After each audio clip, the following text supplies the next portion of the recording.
All right, we're going to get started. Welcome, everyone. We'll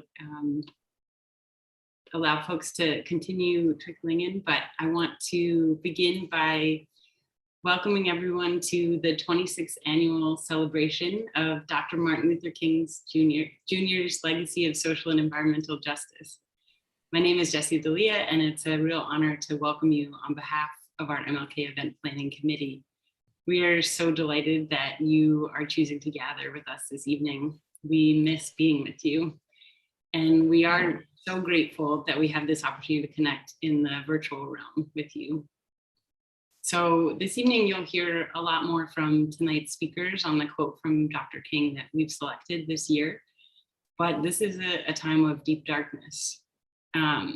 This ongoing pandemic that is disproportionately affecting Black and Brown children and families, aggressive attacks on voting rights and education about race and racism in schools locally and across our country, and the continued terror of police violence, including here across our state and in our hometown of New Haven. In the midst of this onslaught of the violence of systemic racism, it feels like a tremendous blessing to be able to gather in this virtual space with you all, to be able to hear from artists, organizers, healers, scholars, and leaders who are dreaming and weaving a future of liberation. I hope that you are nourished and sustained by our invitation to connect to ourselves, this earth, and one another as an act of resistance and radical love. We are honored to celebrate the legacy of Dr. King and the many, many faces and voices of his time, both seen and unseen, and the many now who continue to make and walk this road to liberation. We want to celebrate and appreciate the many organizational partners and sponsors who've made this year's celebration possible. Thank you to our founding partner, and you'll hear from some of our original founders of the event, the Connecticut Department of Energy and Environmental Protection, and to the New Haven Museum for co-hosting this year's celebration. And there are many, many individuals and organizations that you'll hear from throughout the weekend. The Peabody's 26th annual celebration of Dr. Martin Luther King Jr.'s legacy of social and environmental justice is generously sponsored by citizens, with additional support provided by Belonging at Yale and the Office of the Secretary at Yale. Closed captioning and live interpretation are available for this program. Both features can be accessed through the meeting controls at the bottom of your screen. And for any questions during the program that you'd like to ask of the panelists, please use the Q&A feature. If you have an observation to share or are having any technical difficulties, you can use the chat. But all questions, we would just ask that you include those in the Q&A. So now I am very happy to introduce my dear colleague, Doris Johnson from the Connecticut Department of Energy and Environmental Protection to open this evening's program. Welcome, everyone. Good evening, everyone. Again, my name is Doris Johnson, and I am inviting you and everyone into a moment of silence to bring value, a spiritual presence, to honor our ancestors, and to bring purpose to our virtual space.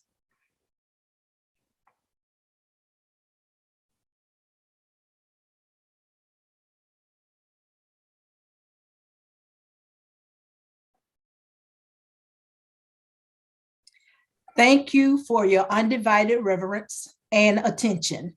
At this time, I am honored to introduce our moderator for today's roundtable discussion, Edith Spastana, a Yale and Rutgers University alumni, the first administrator of the Department of Energy and Environmental Protection Environmental Justice Program, and she has been for 26 years a valuable member of the Yale Peabody Dr. Martin Luther King Jr. Planning Committee.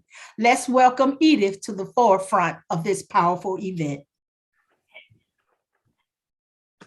Thank you for that wonderful introduction, Doris. Hi, everyone, and thank you so much for joining this webinar with these incredible panelists that we've put together for you. I know that you will find them to be moving as we explore environmental justice and race, place and spirituality, and the intersection and how it affects us deeply. I have the pleasure of introducing actually, I think I'm going to acknowledge, first I'm going to do Yale University's acknowledgement. Here we go. Our land acknowledgement. And Yale University acknowledges that Indigenous peoples and nations, including Mohegan, Mashantucket, Pequot, Eastern Pequot, Schaghticoke, Golden Hill Pegasset, Niantic, the Quinnipiac, and other Algonquin-speaking peoples, have stewarded through generations the lands and waterways of what is now the state of Connecticut. We honor and respect the enduring relationship that exists between these people and the nations of this land. And if you go into the chat, you should be able to see a link that says nativeland.com. And in that, you can actually explore the place where you're from and the Indigenous peoples of that geographic area. So enjoy that, and thank you all again for attending. And now I have the distinct pleasure to introduce our first speaker, Sharon E Lewis. She is the Executive Director of the Connecticut Coalition for Environmental Justice. The Connecticut Coalition for Environmental Justice has worked tirelessly for more than 20 years to eliminate and mitigate the environmental injustices borne by low-income and communities of color, and to provide a seat at the table and create the space for people to feel comfortable and welcome and join the fight that she's been leading for such a very long time. She is also a steering committee member of the Climate Justice Alliance, which is an organization that is across the United States. It also interacts globally. And their mantra is effective climate crisis solutions honor human rights and the rights of nature. In 1998, she joined the Hartford residents as they fought to close the Hartford landfill. And she worked closely with Dr. Mark Mitchell, who is the original founder of the Connecticut Coalition for Environmental Justice. Prior to her work in environmental justice, she had a 20-year career in the insurance industry, working with Aetna as an underwriter, specializing in municipal insurance coverages. From there, she transitioned to treaty reinsurance sector, where she designed and underwrote reinsurances providing municipalities and Fortune 500 companies. She is a graduate of Mount Holyoke College. Sharon? Okay, thank you so much, Edith, for that wonderful introduction. I don't know where you got that information from, but maybe it's some other Sharon Lewis out there on the web, but thank you so much. I'm certainly honored to be invited to participate in this wonderful discussion. I want to start by stating that, as we all know, the primary focus of the civil rights movement was to destroy Jim Crow, also known as legal segregation and inequality, because of the terror and humiliation that millions of African Americans faced. Millions migrated to areas out of the South. They went north, they went east, they went west of Jim Crow. Unfortunately, it wasn't the land of milk and honey, and they soon realized that they faced similar obstacles to employment and to housing and to economic prosperity. The most egregious issue that they faced while they were in the South was the situation involving lynching. In fact, a lot of people felt that the folks who went north had a better life, but unfortunately that wasn't the case. There were many, many lynchings and lots of humiliation that they faced while in the North, East, and the West. For example, the NAACP was founded in 1909 as a result of lynching in Illinois. And we all know about Tulsa, Oklahoma, but the summer of 1919 was called the Red Summer, not because of Tulsa, but because there were 20 other Tulsas throughout the United States. Lots of Black towns and cities and areas where Blacks thrived economically were burned to the ground. Contrary to belief, it wasn't because of some Black man lusting after a white woman. It was because of economic envy. In addition to that, due to redlining and restrictive covenants and government-sanctioned segregation, these people were pushed to industrial and dangerous zones where They were forced to live in the most inhumane conditions, cage-like animals and high-rise housing complexes. And all of this gives rise to environmental injustices because people were living amongst toxins that adversely affected their health.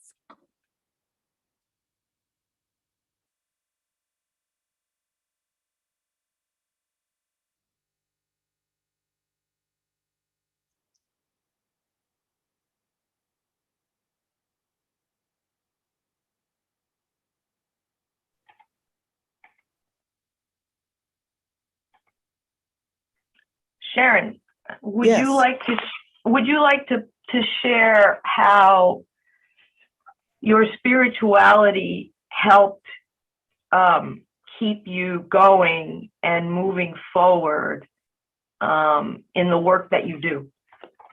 Okay, well, I will say that I'm a child of the civil rights movement. I was born in the early 1950s, 1953, in fact. And I come from a family of very strong women who were very active in the civil rights movement.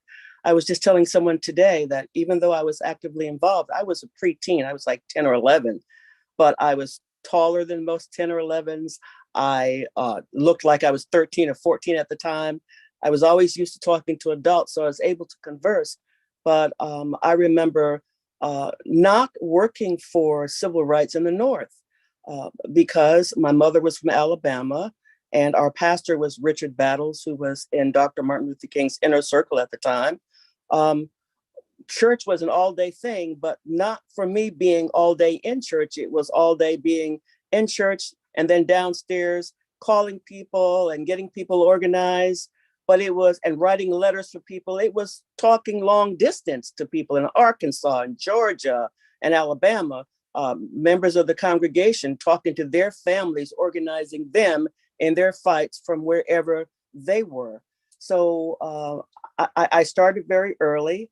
And I remember Reverend Battles mentioning to us that he was going to attend Dr. Martin Luther King's Nobel Peace Prize ceremony. And I recall sitting in church repeating the words Oslo, Norway over and over and over again, because I'd never heard of that. And I remember having to do a book report on Oslo, Norway. But I was a toddler when the Montgomery Bus Boycott was in effect. But I do remember people talking about what they did in Connecticut, sending money, sending cars, sending money to get people out of jail, sending food, because a lot of the people who participated in that boycott were shut off. They were fear of their houses being foreclosed. They lost their jobs. They couldn't buy food. So there was a huge effort, I'm sure in the whole Northeast, but in Connecticut and in my congregation, a huge effort to send money to folks to maintain the fight. But to be honest with you, I was not a fan of Dr. Martin Luther King's. In fact, that's my biggest regret in life. During the time that the revolution was televised, for those of you who are my age, you might remember we used to always sit up close to the television. And this revolution was televised. And I could not stand seeing the young people, the children, the young adults, the elementary school kids, the high schoolers, the college students having dogs sicked on them or having the water hoses at such powerful speed that they would knock people down the sidewalk like they were paper dolls. I was very mad at Martin Luther King, and I supported Malcolm X. I supported the Black Panthers. I supported the Black Muslims. I supported the other student organizations because I just did not believe that it was okay to turn the other cheek.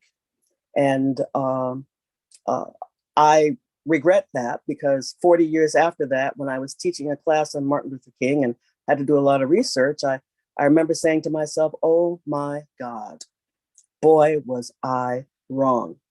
Wrong to the point where both my parents were entrepreneurs. We had a very nice house. Whenever somebody came into town, people always came to our house. And when Martin Luther King came to our house for dinner one Sunday, I refused to be home. I went to the movies. Not only did my mother get upset because it was very disrespectful, but I didn't like him. And I really regret the fact that I didn't, because I think that he's the most brave person I've ever known in my entire life.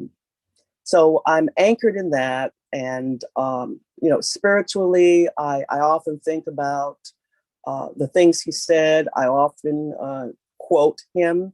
My most famous and most vivid remembrance is when he said that, we all came over here in different ships, but we're in the same boat. And we are. And we need to understand that we're all in the same boat. We need to stop acting like we are different, because we're not. Climate change is going to affect all of us. Unfortunately, if it affects low income and people of color worse and disproportionately because of where we live, which is very close to all the sources of fossil fuels, which give rise to climate change. But, we have to rethink what we're doing and get along and realize that we're all in this together.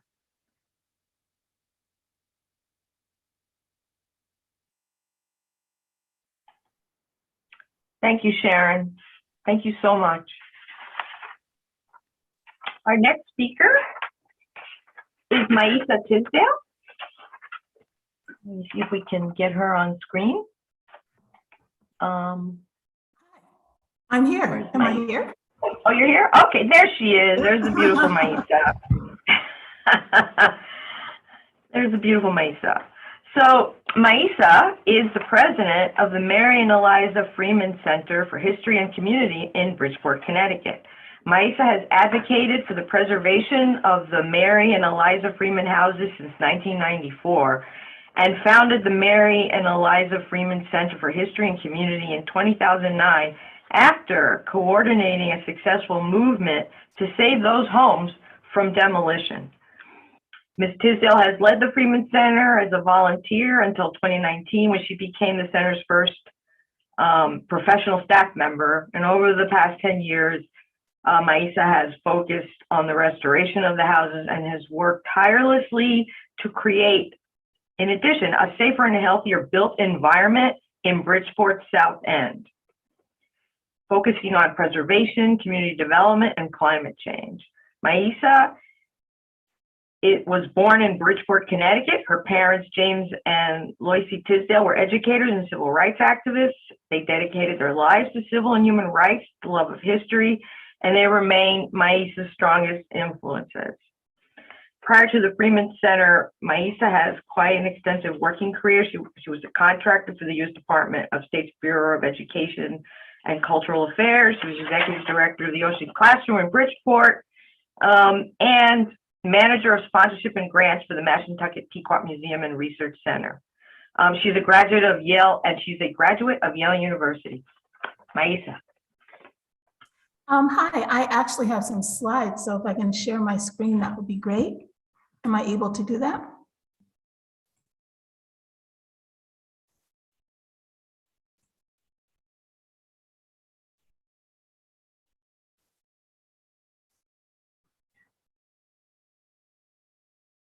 I can't actually tell if my screen is shared. Can someone let me know?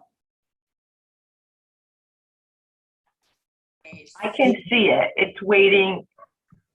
It's visible. You just have to start from the beginning to start the slideshow. Okay, so here I am.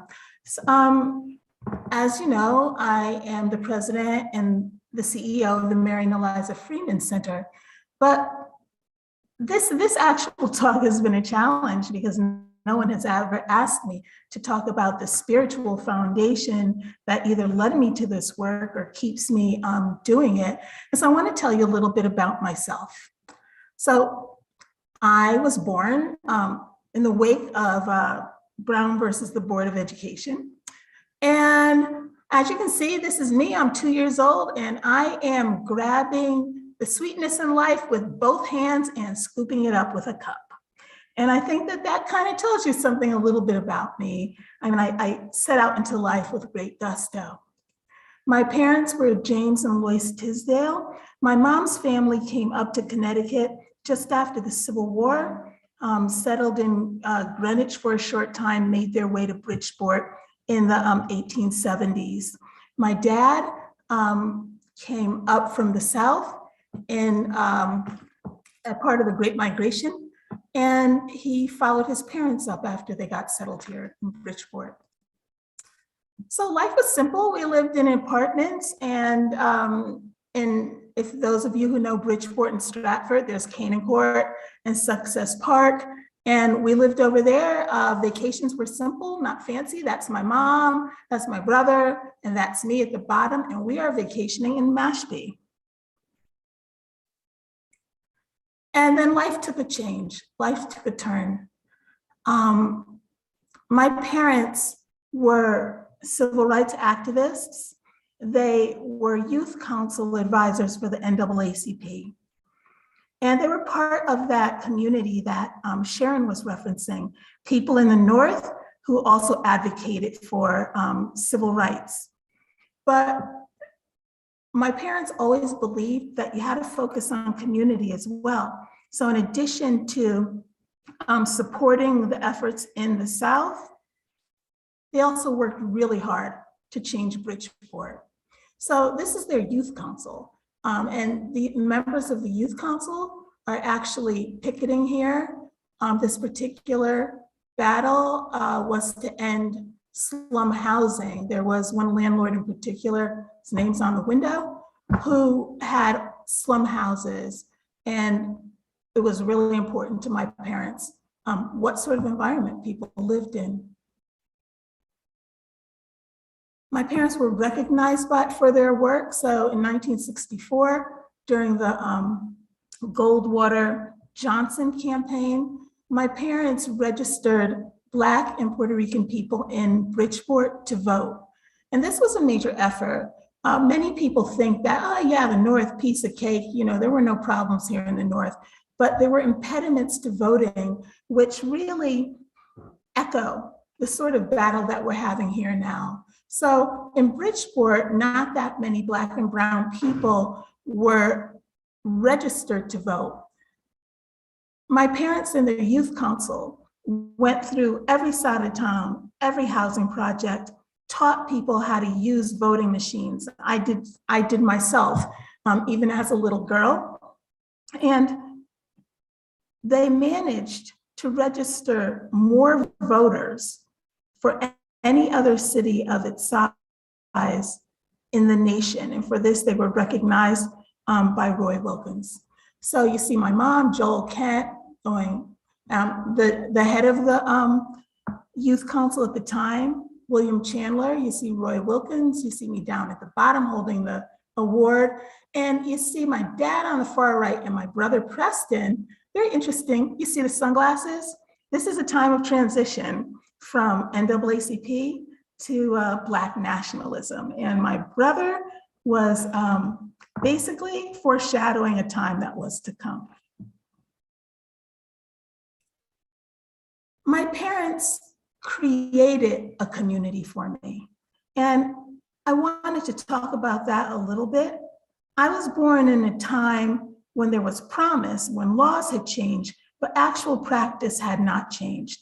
And even here in the North, for a family who had lived here for generations, there was a great deal of hostility toward Black people, and especially toward Black people who didn't know their place. My parents were considered troublemakers, and for that, I took abuse in school, and it was a tumultuous time. My parents made a point, though, of surrounding me with the kind of community that they wanted to see created in the world. So this was a picture. Oh, I didn't even realize I was in it on the left-hand side. I'm in that picture as well. And we celebrated Black History Week when it wasn't recognized, and later Martin Luther King Day before it was a holiday. There were other days as well that my parents observed. They wanted to create a world where I could thrive. And in a sense, they curated my life. They surrounded me with remarkable people, luminaries in the civil rights movement. And then later on, as I was a young girl going into predominantly white school in Stratford, my parents wanted to create a community that enriched all children. My mom created a workshop called Youth Bridge, a theatrical art workshop, and she founded it with Paul Newman and June Havoc in the wake of Martin Luther King's assassination. By surrounding me with a community, the way it worked is that working professionals from New York would come to Bridgeport and provide free arts classes for inner city kids. By their surrounding me with a community, both the civil rights community and this community of artists who in fact were luminaries, all sorts of people came through that workshop. Derek Walcott and Pearl Primus and Catherine Dunham.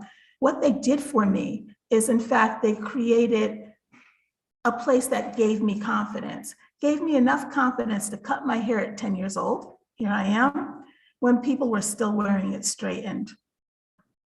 Got kicked out of school for that.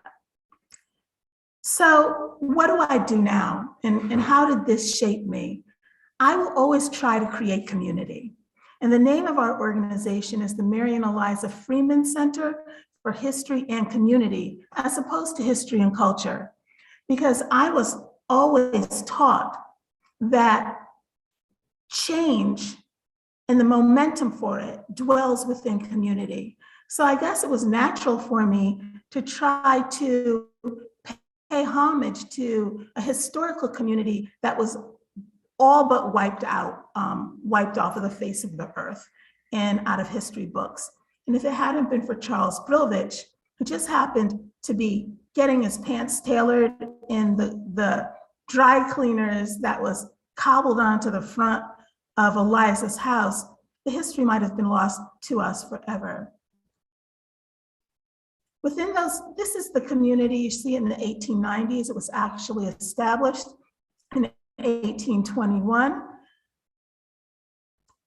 These are the last two remaining houses, the last two that remain on their foundation, the homes of women, Mary and Eliza. And this is what we hope they'll look like. So what does this have to do with environmental justice? Well, communities dwell within environments.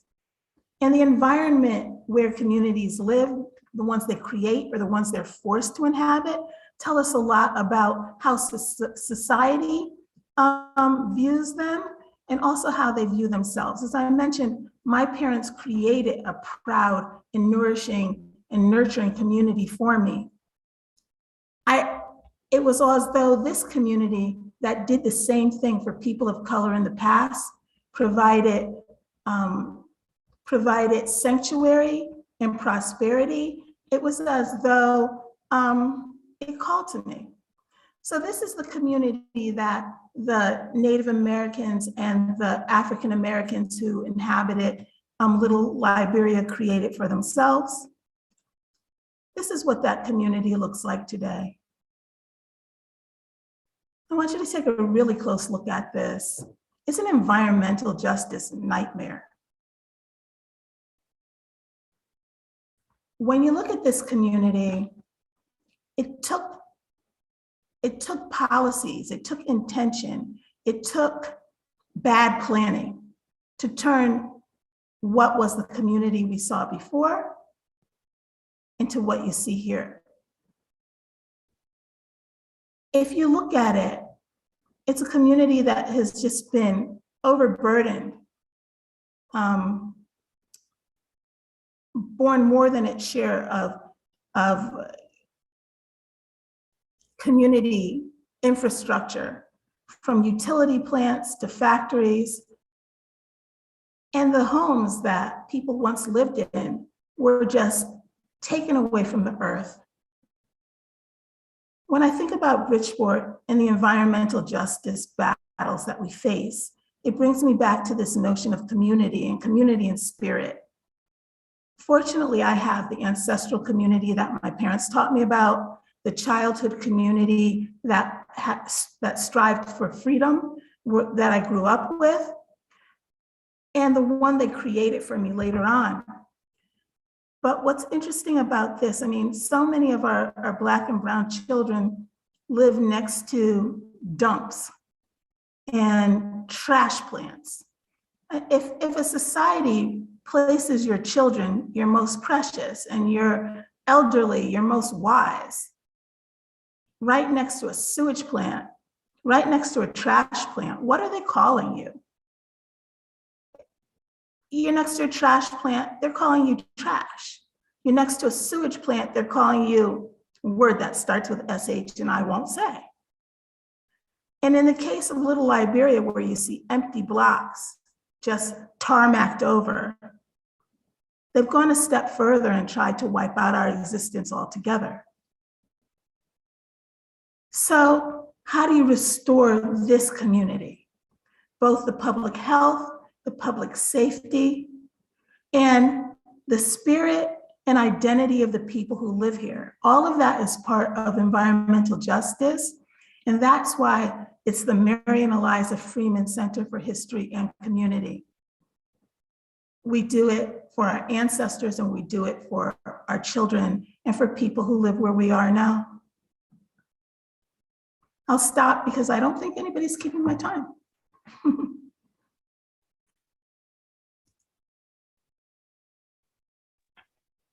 Thank you, Maisa. You have a little bit more time if you choose to add anything else. Yes, I would like to add something else. I just want to say that African American organizations, Native American organizations, Native organizations that find themselves seated in their culture, we often have the same sorts of names and are labeled and categorized into things like, oh, you're a preservation organization, oh, you're a historical society. But sometimes we're much, much more, and we see ourselves differently. And this is what our missions are about. I was part of a cohort, a group, AASLH, and the Smithsonian Museum of the National Museum of African American History and Culture. They created a cohort for groups, African American history groups. And the first day, we're all sitting around the table, so excited to start. And we all had to write down, who does our organization serve? So this sounds like a simple enough question. And as I watched the coordinator look through the answers, I saw her eyes get sort of, she just had a look in her eyes, and she looked up and she said, every single one of your organizations said that you serve your ancestors. And that's not something that I don't think you'd find if you had a group of white museums and you asked them who they'd served. And the fact that we serve our ancestors means that we have to meet a really high standard. And the fact that we serve our ancestors means that we carry them with us and they strengthen us as we face the obstacles to the fulfillment of our mission. And I think that in a way, that's why we can be so unstoppable, because we carry these lessons with us. On the other hand, we're also looking to the future. And we're taking the words of wisdom that we were given, and we're told that we have a job of stewardship for all of those who come afterwards. So we live in the past, the present, and the future at the same time. And that gives us strength. This environmental justice battle is a very difficult one because it pits us directly against systemic racism and issues of class and issues of gender, because the populations that deal with these toxic environments are not respected. And that's why we find ourselves in the situations that we are. And so as we take on ways of doing things that have been accepted as the right way, the only way, we have to battle well-meaning people who ask us, what right do we have to change things? Whether it's a procedural or a legal way of doing things or not. And so I just want to say that when I think of Dr. King, I think of someone who didn't follow the rules. So much of the time we focus on, his peaceful methods, and they were, but they were also illegal methods at the time. And so we have to remember that sometimes if we're going to change the system, we can't work within the rules of that system to make it change. If we're confronted with issues in our own backyards, then sometimes we have to say, well, I know those are the rules. I know that's how government usually does it, but that's just not good enough. It's time for a change. And so it also makes us relentless, this promise that we have to the earth, to our ancestors, to our parents, and to the generations ahead. And that's a very different attitude than the ethnocentric outlook of white males that got us in this mess to begin with. The fact that we are thinking on a continuum, and that I'm always aware of the impact of decisions that I make. And I also know that I want to know if I'm honoring my ancestors when I make those decisions. Thank you.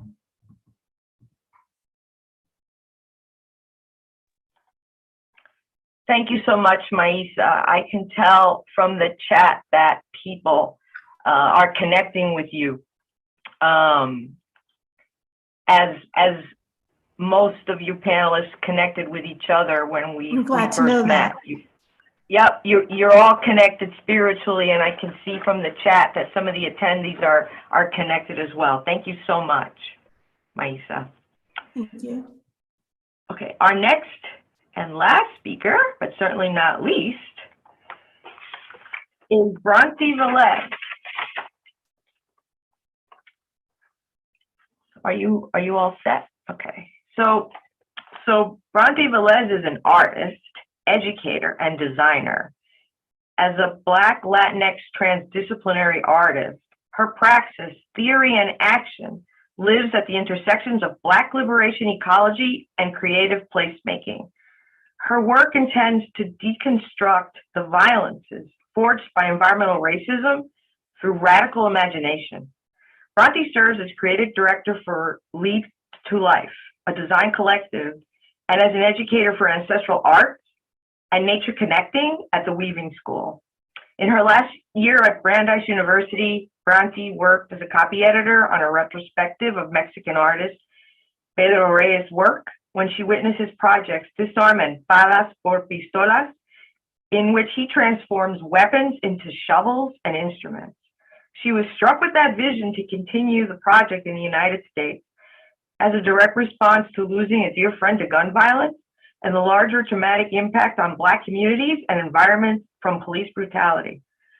Brontë is committed to joy, wellness, and walking in the prayer that justice is what love looks like in public. Again, she's a graduate of Brandeis University.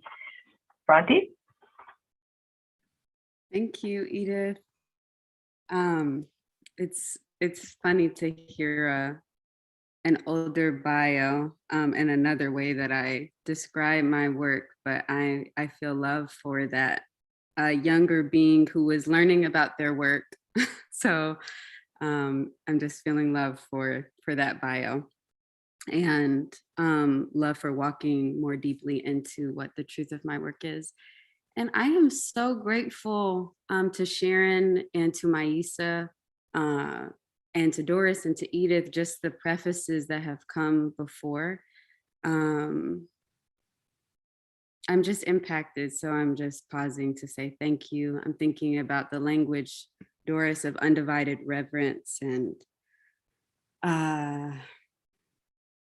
yeah, imagining you, Sharon, at the TV as a little being, as a younger being, with that kind of undivided reverence and attention.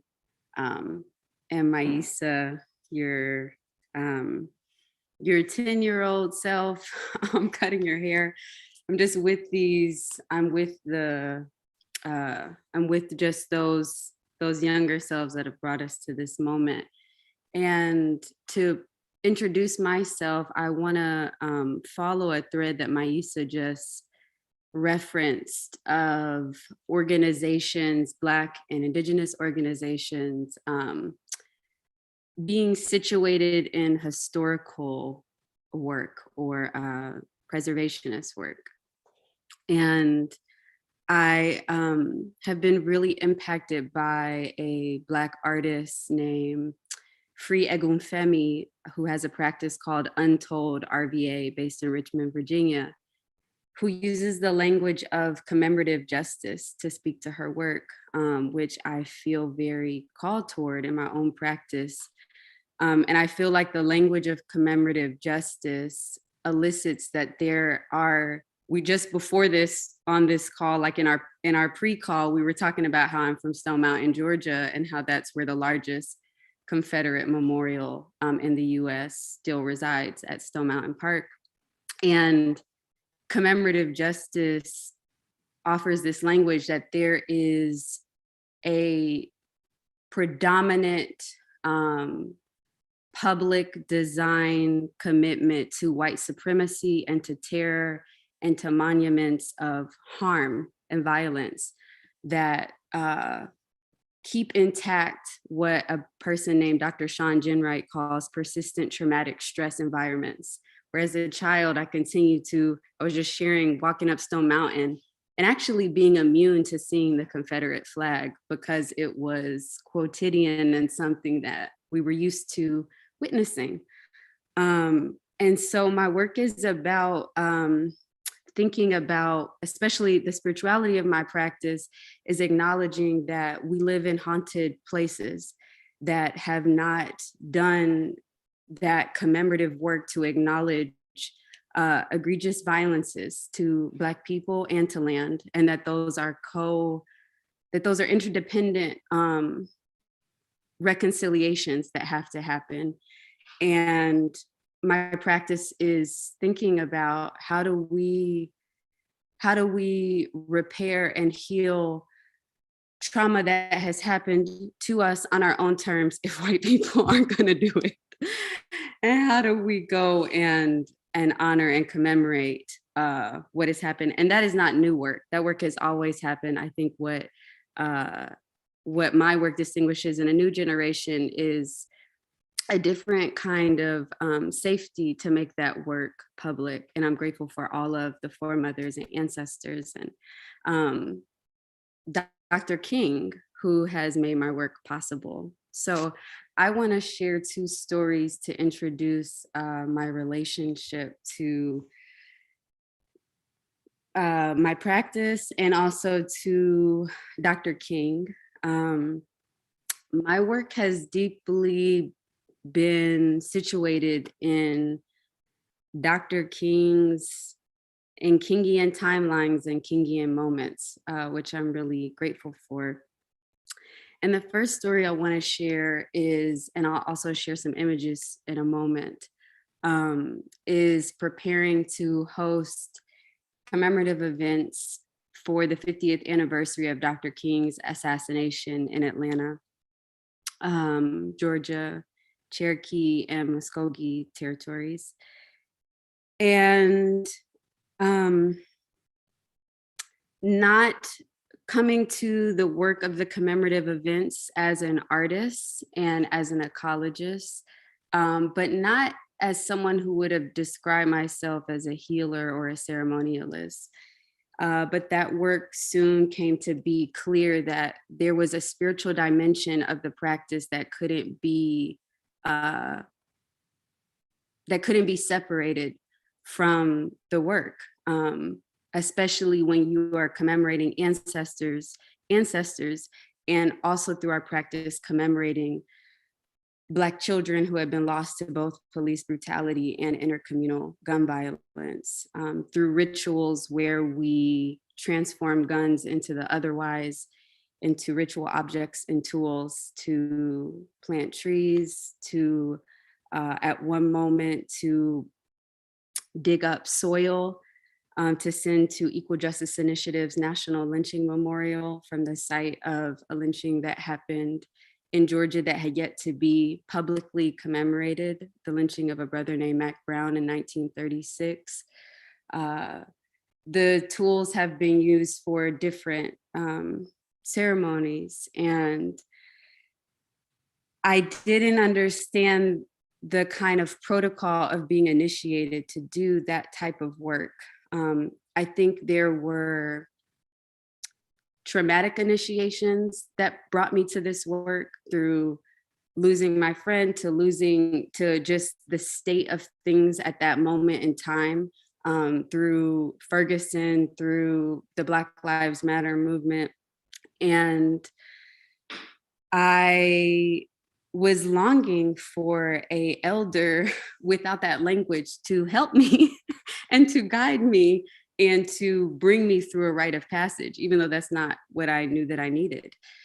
And one of my elders, Orland Bishop, I was about to take a train to Memphis, Tennessee, before the commemorative events in Atlanta, where we would be melting the guns and making the objects and planting 50 trees around Atlanta in honor of Dr. King's assassination. And I was feeling very anxious and very scared and very nervous. And there was just a lot of energy. The Parkland shooting had just happened in Florida. There was so much energy happening. And he called me at that moment where I was in desperate need of guidance, which is God. And I said, I don't even know why I'm going to Memphis before I go to Atlanta, but I have to go to Memphis and be at the Lorraine Motel before I go to Atlanta. And I would walk if I could. Like, I literally feel like if I had time, I would walk, but there's a lot of project management to do. But I am taking the train, and it's going to take me 4 days to get there. I don't know why I'm taking the train. And Orland said, that's because you're going to a time and you're not going to a place. And he told me that my spirit was already there, that my astral body was already there. My physical body was now going to go meet this time of this ceremonial moment. And that was what marching was and is. And that's what Dr. King's legacy invoked, was being able to identify a time when he says in his last speech, I've been to the mountaintop, that I've seen the promised land, which is a time. And the gesture of marching in public space is walking towards that agreement that you already know to be true, but you're just displaying to let folks know that you know that that's true. And it was so profound to be at the Lorraine, and then that following week to be melting guns right next to Dr. King and Coretta Cripps at the King Center. I'm just pausing because it's a lot of memories and energy. And I'm going to share a little bit of images from that work. And if anyone could keep me on time, because I know we might be a little bit behind, so I don't want to go over. You're okay, Bronte. Okay. I'll share a couple of images from that commemorative week in Atlanta.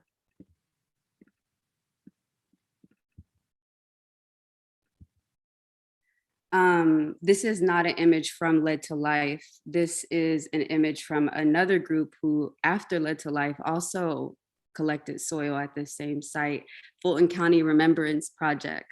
But our soil was in the same jar from Equal Justice Initiative to support their National Lynching Memorial. And we dug that soil and held that ceremony at the site where Mac Brown was killed, giving thanks for his life, and may he rest in peace. And we used a trowel from a Mennonite colleagues who are based now across the US, who make trowels from guns. They're blacksmiths who blacksmith the guns into trowels. And I love their practice because their founder, Mike Martin, talks about how a trowel brings you into the posture of prayer because you're often kneeling when you use a trowel. So I just love that, what that trowel brought us into. And this collection, soil collection, prefaced our commemorative events in Atlanta. We then rested with that soil with my friend Trisha Hersey, who runs something called the Nat Ministry. And we dream with our ancestors, and we dream with the soil, and we let that soil rest. We let what my friend Hasmin and colleague Hasmin calls plant cesters. We rested with these plants that were also traumatized by the legacies of slavery, cotton and tobacco, and this soil. And we brought that soil later into the 50 tree plantings that we also did across Atlanta. This was a dinner we had at Trees Atlanta, who donated the trees and helped us with all the planning across the city at significant sites, either where young Black folks have been killed, or significant Black historical sites, or sites significant to the King lineage. And this dinner, the chefs recreated a meal that Dr. King was on his way to go eat before he was assassinated that he had not eaten. And we took on that meal and kind of move forward with that life force of how do we meet his legacy in this time and imagine how he would be showing up in his legacy to environmental justice. When we think about how his last work when he's going to Memphis is to meet with the Memphis worker sanitation strike, and how, to Maisa's point, that where Black people are positioned into sites of disposability, it brings up the ways that we are considered disposable. This is where we melted the guns on Auburn Avenue down the street from where Dr. King was raised. And this is an elder who always wanted a garden at her church. One of the sites where we planted the trees, and you can see the shovels that we made from the guns. And this was our first tree that got planted. I won't go into that story, but it's profound. And this is a pear tree at a Black woman's garden in Atlanta. And then the second thing that I want to share is on a year later, it's MLK Day 2019, and I'm in Oakland hosting Led to Life ceremonies again to close out an annual march that happens called Reclaim the Radical King, or Reclaim King's Radical Legacy March.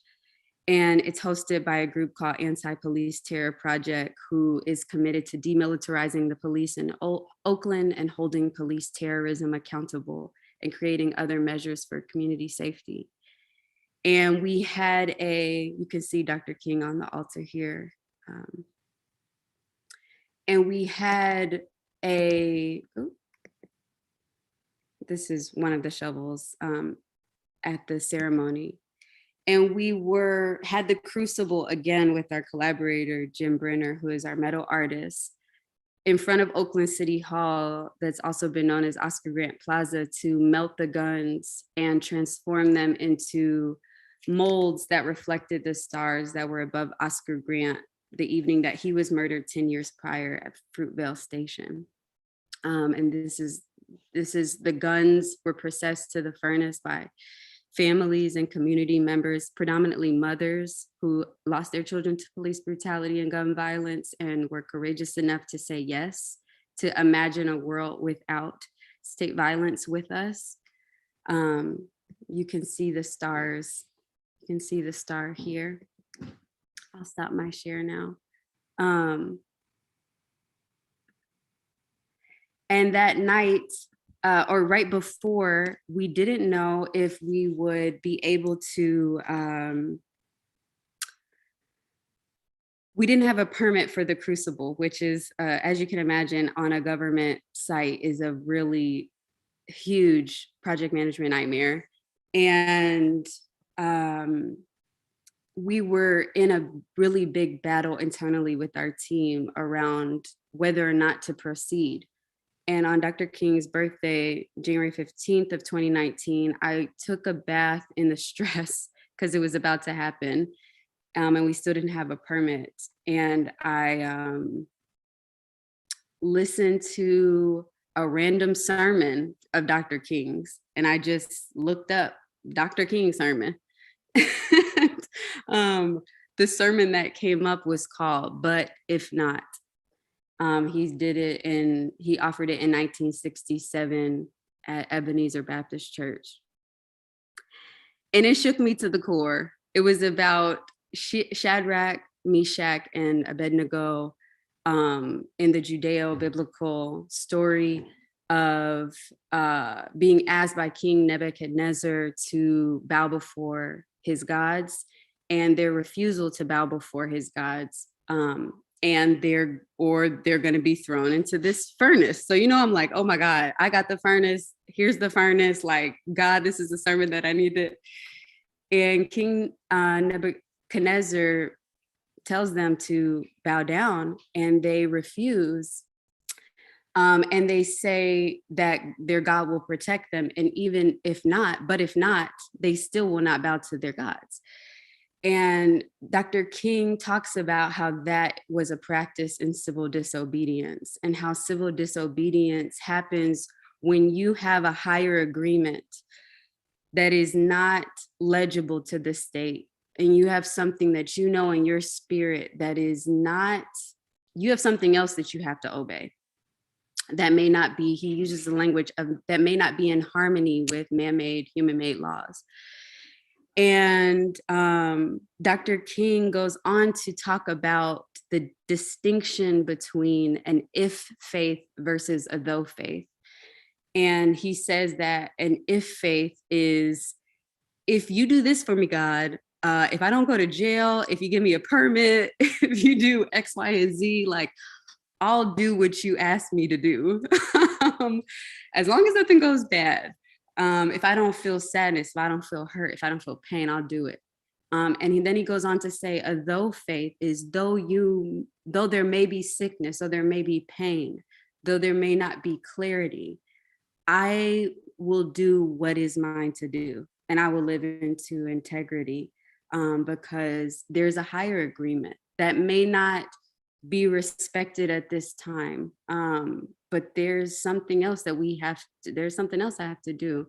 And I'm so grateful because I took that, I'm so grateful for his life and his legacy.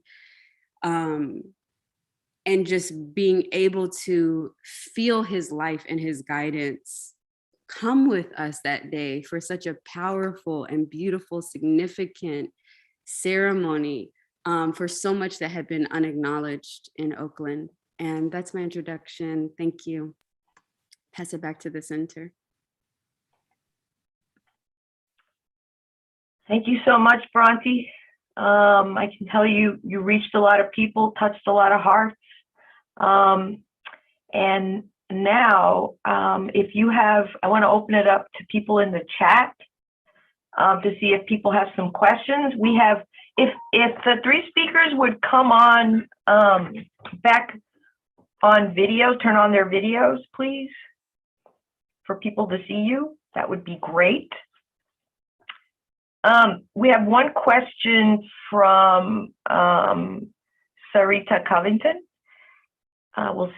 We'll take each of you, whoever wants to answer it first, or all of you.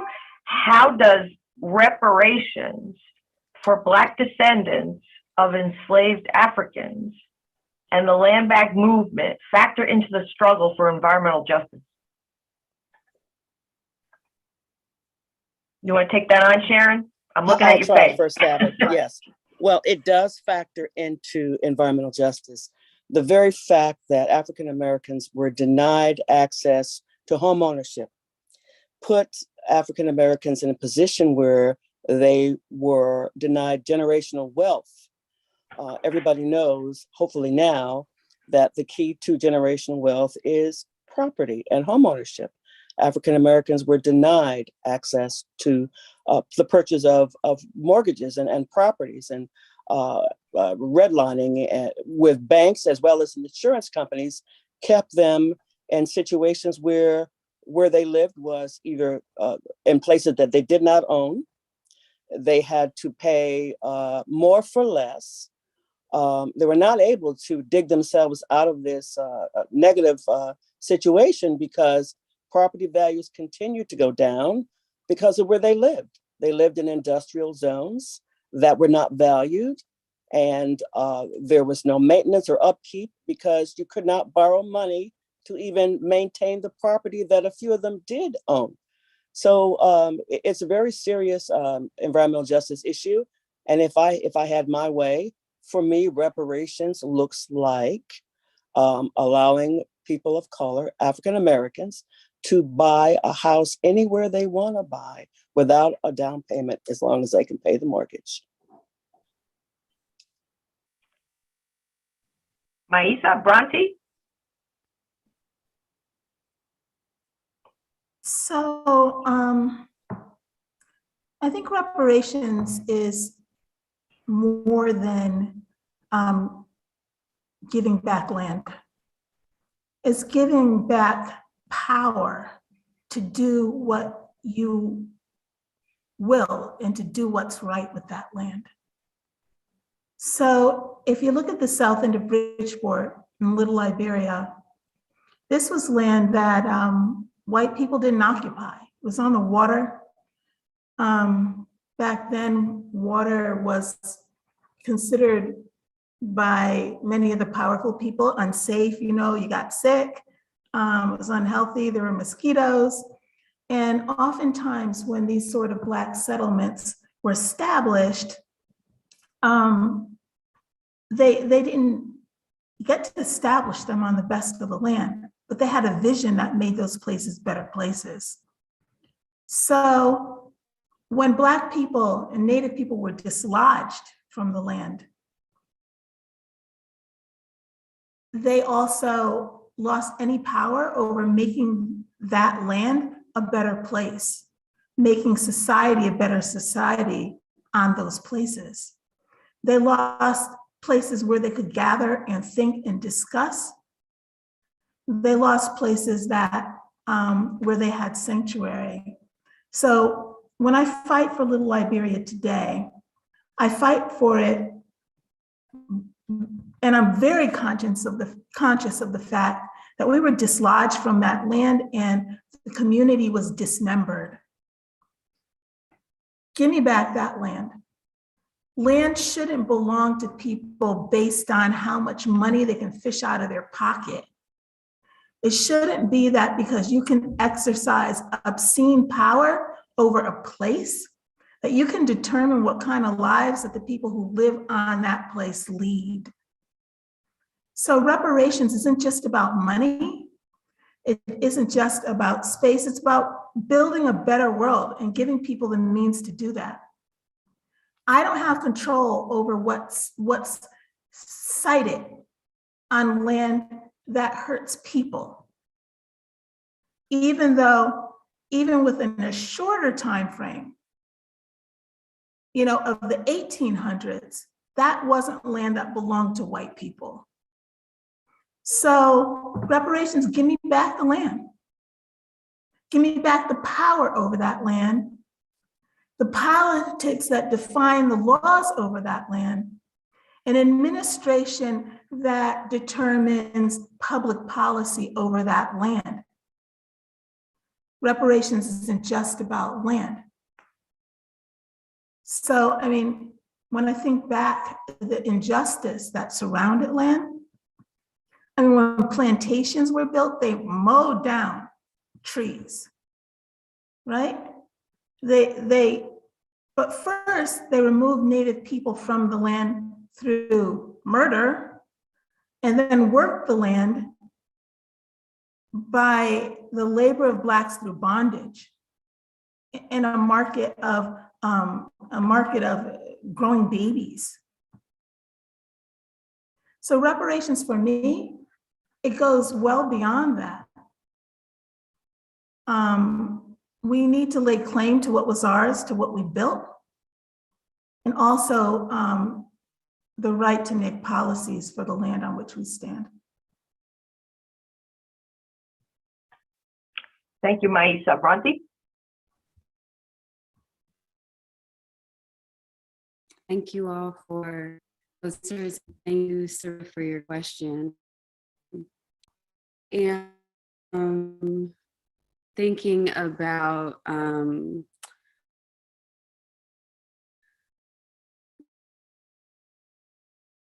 these folks, Donna Haraway and Anna Singh. I see my internet connection. Say, yeah, I'm gonna do that. Can you hear me? Can you hear me? Am I coming in clear? I can hear you, but you're kind of breaking up a little bit. But we can hear you. Okay. Like right now, you're Okay. frozen. Go ahead. We can hear you though. I'm gonna stop my video a second and start. We'll see. Anna Singh, Donna Haraway speak to from the Anthropocene, which is this idea that humans at large have contributed to the climate collapse that we're in, to the Plantationocene. That's to say that the geological, that white supremacy and colonialism have, and enslavement and indigenous displacement, indigenous genocide, created such a massive geological impact on the planet that is why we are in the crisis we're in. And I think when we have that reframing around climate collapse and climate injustice, then our responses can look really differently. If the reference point is about the plantation and about indigenous genocide and displacement and colonialism, these things. These horrors, not things. So for me, reparations is also deeply spiritual.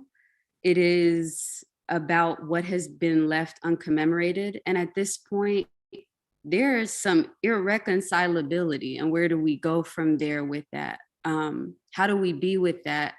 And so there's both, give us our money, give me that land, and give us those resources. And also, I think there's something where I've been in a place of like, I don't want your haunted money given out of shame. I don't want these things that have happened without your own reckoning. I think a lot about the ways that there are beautiful movements happening right now, like work with young people who have inherited wealth called resource generation, that are thinking about what does it mean to have unjustly inherited wealth and how do we move this money to where it needs to go. And also I think there's some steps that go where ceremony also deeply needs to be a part of that, and ancestral reckoning needs to be a part of that, of what does it mean to do that transfer, and how have we all been traumatized by capitalism, and what does that mean for all of us? Like we all have been socialized in this world, and that's something I feel I'm deeply entangling from as a land steward right now. I want to uplift this work called Ancestors and Money. My friend Morgan Curtis and another friend who supports Morgan, Justine Epstein, who are young white women with inherited wealth that are coaching descendants of enslavers and colonizers to move that money towards that good work. Look it up if you either if you want to be a part of that work or if you have money that needs to get moved to you. And I also want to uplift that Black folks and Indigenous folks having access to land deeply heals the land, and we are ecological. I think it's not just about properties that the land misses us. The land misses Native language. It misses the ways that it has been known, the ways that the land the ways they have been cared for. Where I live in Kashaya-Pomo territory in Northern California, the land desperately craves relationship with fire again, and desperately craves the rhythm that the Kashaya-Pomo community were in, with fire, with prayer, with balance. And so I think that's it's also acknowledging that we as humans are actually deeply essential to healthy ecosystems. So this has been incredibly moving. I want to share with you all that this year's quote, every year for 26 years, we have always selected a quote of Dr. King's to inspire us and inform the celebration of his birthday, social justice, and environmental justice. So this year's quote was, "But I know somehow that only when it is dark enough can you see the stars." So to each of you, as your closing remark, what is visible to you in the darkness of this time?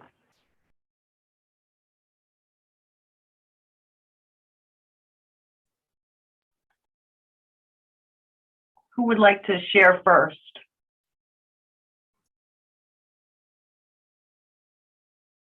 Well, it's interesting that you spoke that quote, because I've been really upset of late over the fact that I can't see the stars from my house anymore. The sky above my house is just so shrouded in urban twilight that the stars don't exist for me when I walk outside my door anymore. And I found it disorienting, and I find it, disturbing. It's funny because I was out there with a friend of mine, and I said, "Look, there are no stars." And he said, "Yeah, there are stars. There are plenty of stars." He said, "How about that?" I said, "That's a planet." "How about that?" "That's a plane." "Well, look, there are stars there. I can count them for you. 12. See?" I said, "Have you ever in your life been able to count all the stars in the sky before?" So I think the quote that comes to mind, that quote inspires another quote for me. And Dr. King said, "We must live together as brothers or perish together as fools." And when I hear that in our time, I hear we must work together as community or perish together as fools.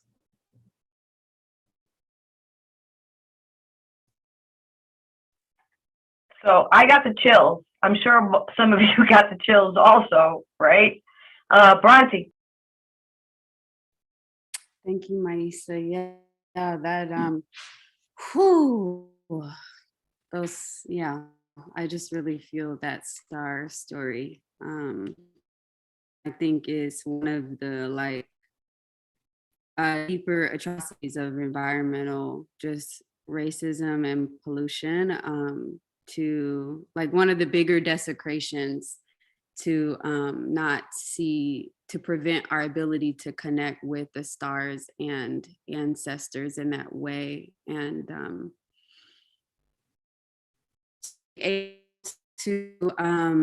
I was actually, what was me about what's visible is about, I've been feeling deeply about how encountering miracle, coming to miracle is really deeply about attention. That's something I've been noticing a lot. I turn off my video just in case my connection is still struggling, but that miracles are about our attention, that it's not just like miracles just come, but that we're meeting creator or the divine halfway to encounter those miracles.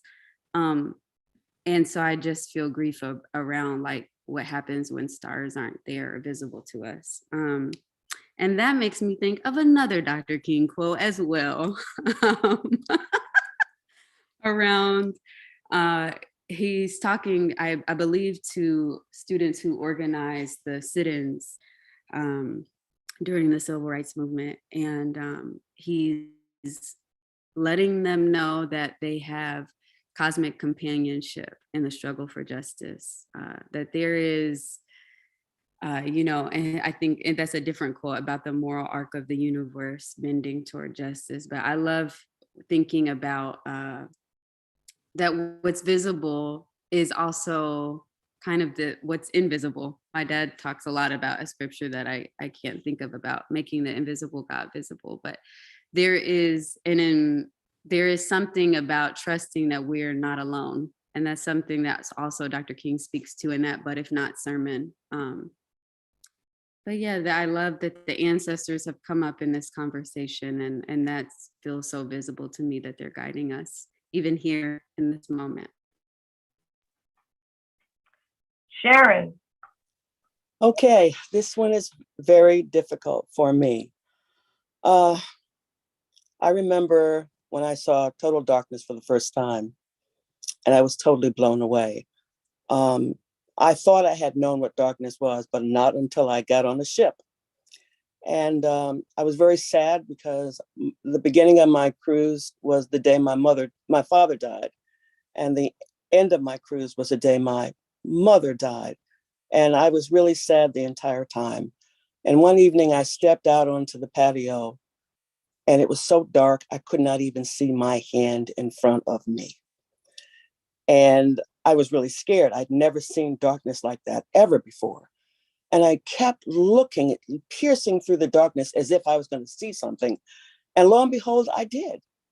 And in the faraway distance, I saw stars. And it was almost like they were talking to me. It was stars of direction, stars of hope, because I had become a pessimist. I remember being 18 years old and jumping up and down, being excited about all the civil rights gains. And my Uncle Bob said to me, laws don't change people, and he fell back asleep. And 50 years after that, I realized that laws don't change people.